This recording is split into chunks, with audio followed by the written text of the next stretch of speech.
ನಮಸ್ಕಾರ ಎಲ್ಲರಿಗೂ. ದೇವಿ ಭಾಗವತ ಮಹಾಪುರಾಣದ ಮೊದಲನೇ ಸ್ಕಂದದ 14ನೇ ಅಧ್ಯಾಯಕ್ಕೆ ತಮಗೆಲ್ಲ ಸ್ವಾಗತ. ಇವತ್ತು ಈ ಅಧ್ಯಾಯದ ಮೊದಲನೇ ಭಾಗವನ್ನು ನೋಡೋಣ. ಈ 14ನೇ ಅಧ್ಯಾಯದಲ್ಲಿ ಬರುವಂತಹ ವಿಷಯಗಳು: ಧರ್ಮಪತ್ನಿಯನ್ನು ಆಶಿಸಿದ ವ್ಯಾಸನು ಘೃತಾಚಿಯನ್ನು ಸ್ವೀಕರಿಸದಿರಲು ಅವಳು ಗಿಣಿಯಾದುದು, ಶುಕಮುನಿಯು ಅರಣಿಯಿಂದ ಹುಟ್ಟಿದುದು, ವ್ಯಾಸನು ಶುಕನನ್ನು ಗೃಹಸ್ಥಾಶ್ರಮವನ್ನು ಸ್ವೀಕರಿಸೆಂದು ಕೇಳಿದುದು. ಸೂತ ಮಹರ್ಷಿಯು ಹೇಳುತ್ತಾನೆ, ದೃಷ್ಟಾಂತಕ್ಕೋಸ್ಕರ ಊರ್ವಶಿ ಪುರೂರವರ ಕಥೆಯನ್ನು ಉದಾಹರಣೆಯಾಗಿ ಹೇಳಿ ಪ್ರಕೃತವಾಗಿದ್ದ ಶುಕಾಚಾರ್ಯನ ಜನ್ಮ ಮುಂತಾದ ಕಥೆಯನ್ನು ಈಗ ಹೇಳುತ್ತೇನೆ. ಈ ಸಂದರ್ಭದಲ್ಲಿ ಗೃಹಸ್ಥರು ತಮ್ಮ ಧರ್ಮವನ್ನು ಬಿಡದೆ ಆಚರಿಸುತ್ತಿರಬೇಕೆಂಬ ಅಂಶವನ್ನು ವಿವರಿಸಿ ವಿಧಾನ ಮಾಡಿರುತ್ತದೆ. ವ್ಯಾಸ ಮಹರ್ಷಿಯು ಕಪ್ಪಾದ ಕುಡಿನೋಟವುಳ್ಳ ಘೃತಾಚಿ ಎಂಬ ಅಪ್ಸರ ಸ್ತ್ರೀಯನ್ನು ನೋಡಿ ಅವಳಲ್ಲಿ ಮೋಹಗೊಂಡು ಹೀಗೆ ಆಲೋಚಿಸಿದನು: ಇವಳು ದೇವಜಾತಿಗೆ ಸೇರಿದವಳಾದುದರಿಂದ ಮಾನವನೂ ಗೃಹಸ್ಥನೂ ಆಗಿರುವ ನನಗೆ ಇವಳನ್ನು ತಪ್ಪದೇ ಪಡೆದಿರುವುದು ಅಸಾಧ್ಯವಾದುದಾಗಿದೆ. ಏನನ್ನು ಮಾಡಲಿ? ಆಗ ಆ ಅಪ್ಸರ ಸ್ತ್ರೀಯು ಹೀಗೆ ಯೋಚಿಸುತ್ತಿರುವಂತಹ ವ್ಯಾಸ ಮುನಿಯನ್ನು ನೋಡಿ ನನ್ನಿಂದ ಅವನ ಮನಸ್ಸು ಚಲಿಸುವಂತಾದದ್ದಕ್ಕೋಸ್ಕರ ಕೋಪಗೊಂಡು ಈ ಮುನಿಯು ನನಗೆ ಶಾಪವನ್ನು ಕೊಟ್ಟಾನು ಎಂದು ಭಯಪಟ್ಟಳು. ಆ ಅಪ್ಸರ ಸ್ತ್ರೀಯು ಹೆದರಿ ಗಾಬರಿಗೊಂಡವಳಾಗಿ ಹೆಣ್ಣು ಗಿಣಿಯ ರೂಪವನ್ನು ಧರಿಸಿ ಅಲ್ಲಿಂದ ಹೊರಟಳು. ಕೃಷ್ಣದ್ವೈಪಾಯನನೆಂದು ಪ್ರಸಿದ್ಧಿಗೊಂಡ ವ್ಯಾಸ ಮುನಿಯು ಆ ಹೆಣ್ಣು ಹಕ್ಕಿಯನ್ನು ನೋಡಿ ತುಂಬ ಆಶ್ಚರ್ಯಪಟ್ಟನು. ಅವಳನ್ನು ನೋಡಿದೊಡನೆಯೇ ವ್ಯಾಸಮುನಿಯ ಶರೀರದಲ್ಲಿ ಕಾಮವು ಸಂಬಂಧಿಸಿ ಬೇರೂರಿತು. ಅವನ ಮನಸ್ಸು ತುಂಬ ಅಚ್ಚರಿಗೊಂಡಿತ್ತು. ಹೀಗೆ ಕಾಮವು ಅವನ ಎಲ್ಲ ಅವಯವಗಳಲ್ಲೂ ಪ್ರಫುಲ್ಲವಾಗಿ ವಿಕಾಸಗೊಂಡಿತು. ವ್ಯಾಸಮುನಿಯು ತನ್ನ ಮನಸ್ಸನ್ನು ಹೆಚ್ಚಾದ ಧೈರ್ಯ, ವಿಚಾರ, ಬುದ್ಧಿಬಲದಿಂದ ಬಿಗಿ ಹಿಡಿಯಲು ಪ್ರಯತ್ನಿಸಿದನು. ಆದರೂ ಹೀಗೆ ಚಲನೆಯನ್ನು ಪಡೆದಿದ್ದ ಅವನ ಮನಸ್ಸನ್ನು ಹತೋಟಿಯಲ್ಲಿಟ್ಟುಕೊಳ್ಳಲು ಆತ ಸಮರ್ಥನಾಗಲಿಲ್ಲ. ಹೀಗೆ ಅನೇಕ ರೀತಿಯಲ್ಲಿ ತಡೆದರೂ ಅಪಾರವಾದ ತಪಸ್ಸಿನ ವರ್ಚಸ್ಸುಳ್ಳವನಾದರೂ ಕೂಡ ಆ ವ್ಯಾಸಮುನಿಯ ಮನಸ್ಸು ಆ ಘೃತಾಚಿ ಎಂಬ ದಿವ್ಯ ಸ್ತ್ರೀಯಲ್ಲಿ ಮೋಹಗೊಂಡಿದ್ದುದರಿಂದಲೂ ಅವನ ಮುಂದಿನ ಅದೃಷ್ಟದ ಪ್ರಾಬಲ್ಯದಿಂದಲೂ ಹತೋಟಿಗೆ ಬರಲಿಲ್ಲ.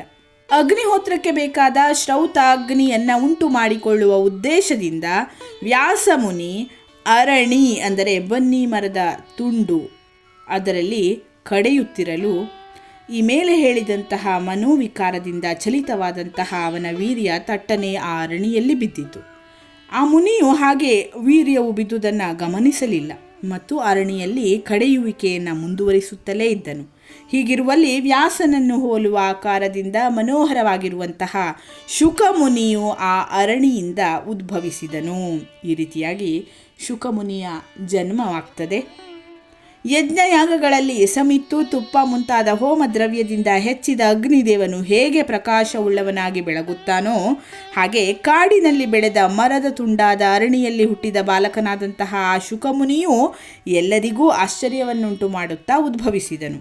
ವ್ಯಾಸಮುನಿಯಾದರೋ ಪವಿತ್ರನೂ ತೇಜಸ್ವಿಯೂ ಆಗಿರುವ ಮಗನನ್ನು ನೋಡಿ ತುಂಬ ಆಶ್ಚರ್ಯಪಟ್ಟನು. ಇದೇನೆಂದು ಯೋಚಿಸಿ ಪರಮೇಶ್ವರನ ಅನುಗ್ರಹವೆಂದು ಅದರ ಫಲವೆಂದೂ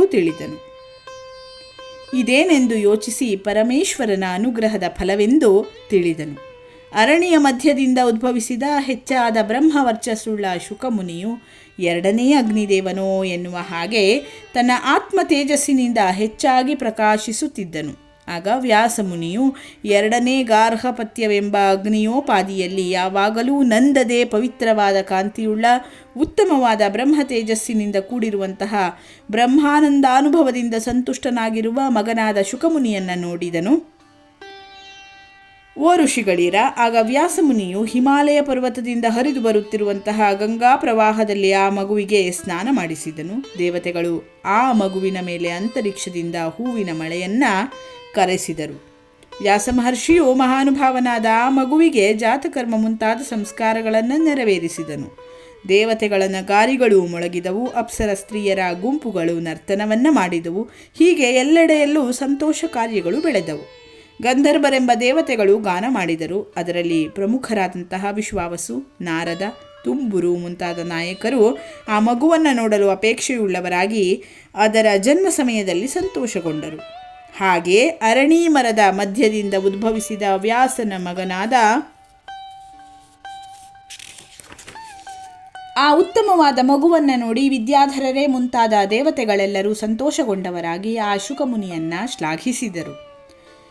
ಮುಂದೆ ಸೂತನು ಹೇಳುತ್ತಾನೆ, ಓ ಶ್ರೇಷ್ಠರಾದ ಬ್ರಾಹ್ಮಣರೇ, ಆ ಶುಕಮುನಿಯ ಉಪಯೋಗಕ್ಕೋಸ್ಕರ ಸನ್ಯಾಸಾಶ್ರಮದ ಧರ್ಮಾಚರಣೆಗೆ ಬೇಕಾದ ದಂಡವೂ ಮಂಗಳಕರವಾದ ಕೃಷ್ಣಾಜಿನವೂ ಕಮಂಡಲು ಎಂಬ ನೀರಿನ ಪಾತ್ರೆಯೂ ದೇವಲೋಕದಿಂದ ಬಿದ್ದವು. ಆ ಶುಕನು ಹುಟ್ಟುತ್ತಿರುವಾಗಲೇ ತುಂಬ ಕಾಂತಿಯುಳ್ಳವನಾಗಿದ್ದು ಕೂಡಲೇ ಬೇಗ ಬೇಗ ಹುಡುಗನಾಗಿ ಬೆಳೆದನು. ವಿದ್ಯಾಭ್ಯಾಸವನ್ನು ಮಾಡಿಸುವ ರೀತಿಯನ್ನು ಚೆನ್ನಾಗಿ ಬಲ್ಲವನಾದ ವ್ಯಾಸನು ಅವನಿಗೆ ಉಪನಯನ ಸಂಸ್ಕಾರವನ್ನೂ ನೆರವೇರಿಸಿದನು. ವಿದ್ಯಾಭ್ಯಾಸಕ್ಕಾಗಿ ವಿದ್ಯಾರ್ಥಿಯನ್ನು ಗುರುವಿನ ಸಮೀಪಕ್ಕೆ ಕರೆದುಕೊಂಡು ಹೋಗಿ ಬಿಡುವುದಕ್ಕೆ ಉಪನಯನವೆಂದು ಹೆಸರು. ಶಾಸ್ತ್ರಗಳ ಸಿದ್ಧಾಂತಗಳಲ್ಲಿನ ರಹಸ್ಯ ವಿಷಯಗಳಿಂದ ಕೂಡಿದ ಸೂತ್ರಗಳೇ ಮುಂತಾದ ಸಂಗ್ರಹ ಗ್ರಂಥಗಳಿಂದ ಒಡಗೂಡಿದ ಎಲ್ಲ ವೇದಗಳು ಆ ಶುಕನ ತಂದೆಯಾದ ವ್ಯಾಸನನ್ನು ಪಡೆದ ಹಾಗೆಯೇ ಈ ಶುಕನು ಹುಟ್ಟುತ್ತಿದ್ದ ಹಾಗೆಯೇ ಇವನನ್ನೂ ಪಡೆದವು ಎಂದರೆ ಇವನ ಮನಸ್ಸಿನಲ್ಲಿ ಅವೆಲ್ಲವೂ ಸ್ಫುರಿಸಿದವು. ಇತರರಂತೆ ಕ್ರಮವಾಗಿ ವ್ಯಾಸಂಗ ಮಾಡಿ ಜ್ಞಾನವನ್ನು ಸಂಪಾದಿಸಬೇಕಾಗಲಿಲ್ಲವು.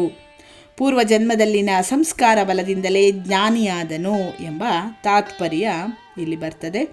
ಓ ಋಷಿಶ್ರೇಷ್ಠರಿರ, ಈ ಶುಕಮುನಿಯು ಪ್ರಾದುರ್ಭವಿಸಿದ ಸಮಯದಲ್ಲಿ ಈ ಶುಕನ ತಂದೆಯಾದ ವ್ಯಾಸನ ಮನಸ್ಸು ಮತ್ತು ವೀರ್ಯ ಇವುಗಳ ಚಲನೆಗೆ ಕಾರಣಳಾದುದರಿಂದ ಇವನ ತಾಯಿಯಾದ ಘೃತಾಚಿ ಎಂಬ ಅಪ್ಸರ ಸ್ತ್ರೀಯು ಹೆಣ್ಣು ಗಿಣಿಯ ರೂಪದಲ್ಲಿದ್ದುದು ಕಂಡುಬಂದುದರಿಂದ ವ್ಯಾಸನು ಈ ಮಗುವಿಗೆ ಶುಕ ಎಂದು ನಾಮಕರಣ ಮಾಡಿದನು.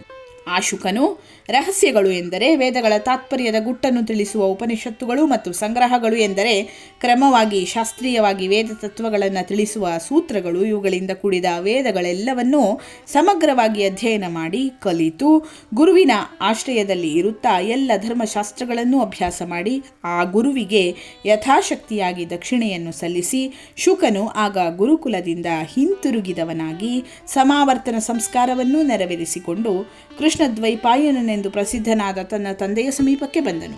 ಹೀಗೆ ಬಂದ ಶುಕನನ್ನು ನೋಡಿ ವ್ಯಾಸನು ಪ್ರೀತಿಯಿಂದ ಎದ್ದು ಬಂದು ಸಡಗರದೊಡನೆ ಅವನನ್ನು ಬಾರಿ ಬಾರಿಗೂ ಅಪ್ಪಿಕೊಂಡನು ಮತ್ತು ತನ್ನ ಮೂಗನ್ನು ಅವನ ತಲೆಯಲ್ಲಿಟ್ಟು ಆಘ್ರಾಣಿಸಿದನು.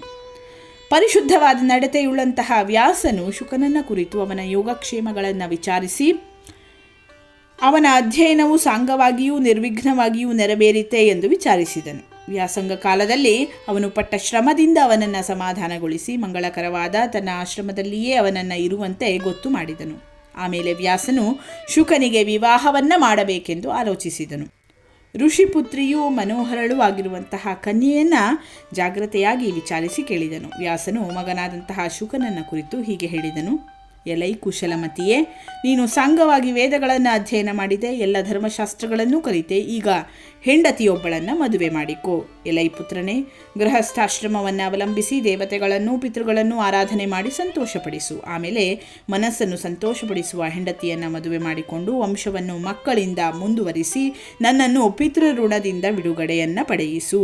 ಮಕ್ಕಳಿಲ್ಲದವನಿಗೆ ಸದ್ಗತಿಯು ದೊರೆಯುವುದಿಲ್ಲವು, ಸ್ವರ್ಗವನ್ನು ಪಡೆಯುವುದಂತೂ ಇಲ್ಲವೇ ಇಲ್ಲವು. ಆದುದರಿಂದ ಪುಣ್ಯಶಾಲಿಯಾದಂತಹ ಮಗನೇ, ಈಗ ಗೃಹಸ್ಥಾಶ್ರಮವನ್ನು ಸ್ವೀಕರಿಸು. ಮಗನಾದ ಓ ಶುಕನೇ, ಗೃಹಸ್ಥಾಶ್ರಮವನ್ನು ಅಂಗೀಕರಿಸಿ ನನ್ನನ್ನು ಸಂತೋಷವುಳ್ಳವನನ್ನಾಗಿ ಮಾಡು. ಹೆಚ್ಚಾದ ತಿಳುವಳಿಕೆಯುಳ್ಳ ಮಗನೇ, ಹೀಗೆ ನನಗೆ ಹಿರಿಯಾಸೆಯೂ ಇದೆ, ಅದನ್ನು ನೀನು ತೃಪ್ತಿಗೊಳಿಸು. ತುಂಬ ಕಠಿಣವಾದ ತಪಸ್ಸನ್ನು ಆಚರಿಸಿ ಇತರ ಸಾಮಾನ್ಯ ಜನರಂತೆ ಹೆಂಗಸರ ಗರ್ಭದಿಂದ ಹುಟ್ಟದೆ ಪವಿತ್ರವಾದ ಅರಣಿಯಲ್ಲಿ ಉದ್ಭವಿಸಿದ ನಿನ್ನಂತಹ ಮಗನನ್ನು ನಾನು ಪಡೆದನು. ಆದುದರಿಂದ ಓ ಶುಕನೇ, ನೀನು ಪರಮೇಶ್ವರನ ಅನುಗ್ರಹದಿಂದ ಉಂಟಾದವನು ಮತ್ತು ದೈವಾಂಶವುಳ್ಳವನು, ತುಂಬ ಮೇಲಾದ ತಿಳುವಳಿಕೆಯುಳ್ಳವನೂ ಆಗಿದ್ದೀಯೆ.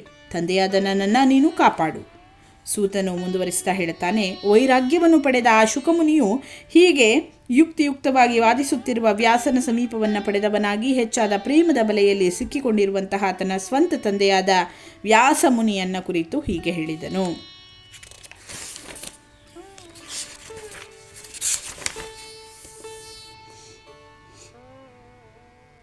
ಇಲ್ಲಿಗೆ ಶ್ರೀದೇವಿ ಭಾಗವತ ಮಹಾಪುರಾಣದ ಪ್ರಥಮ ಸ್ಕಂದದ 14ನೇ ಅಧ್ಯಾಯದ ಮೊದಲನೇ ಭಾಗವನ್ನು ನಾನು ಮುಗಿಸ್ತಾ ಇದ್ದೇನೆ. ಮುಂದಿನ ವಿಡಿಯೋದಲ್ಲಿ ಇದರ 2ನೇ ಭಾಗವನ್ನು ನೋಡೋಣ. ಧನ್ಯವಾದಗಳು. ಲೋಕಾಹ ಸಮಸ್ತಾಹ ಸುಖಿನೋ ಭವಂತು.